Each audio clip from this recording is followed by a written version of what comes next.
ஜனநாயகன் படத்தின் சேட்டலைட் உரிமையை பெற்ற பிரபல சேனல்.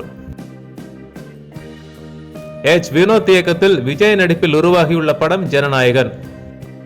இப்படம் அடுத்த ஆண்டு பொங்கலுக்கு திரைக்கு வருகிறது. இப்படத்தில் பூஜா ஹெக்டே, மபிதா பச்சு, பிரியாமணி, பாபி தியோல், கௌதம் வாசுதேவ் மேனன், நரேன் ஆகியோர் நடித்துள்ளனர்.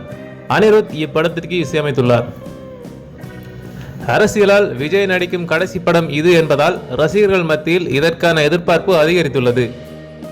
சமீபத்தில் இப்படத்தின் பாடல்களான தளபதி கச்சேரி மற்றும் ஒரே பேரே வரலாறு ஆகியவை வெளியாகி ரசிகர்களிடையே நல்ல வரவேற்பை பெற்றது. இதனிடையே இப்படத்தின் இசை வெளியீட்டு விழா மலேசியாவில் நடைபெற உள்ளது. இந்த நிலையில் ஜனநாயகன் படத்தின் சேட்டலைட் உரிமையை ஜீ தமிழ் பெற்றுள்ளதாக தயாரிப்பு நிறுவனமான கேவிஎன் புரொடக்ஷன்ஸ் அறிவித்துள்ளது. இதற்கு முன்னதாக விஜய் நடிப்பில் அட்லி இயக்கிய மெர்சல் படத்தையும் ஜீ தமிழ் வாங்கியிருந்தது குறிப்பிடத்தக்கது. நன்றி நண்பர்களை, தொடர்ந்து இதுபோன்ற சினிமா செய்திகளை தெரிந்து கொள்வதற்கு எங்களுடைய சேனலை சப்ஸ்கிரைப் செய்யுங்கள். மேலும் இந்த வீடியோ உங்களுக்கு பிடித்திருந்தால் லைக், ஷேர், கமெண்ட் செய்யுங்கள்.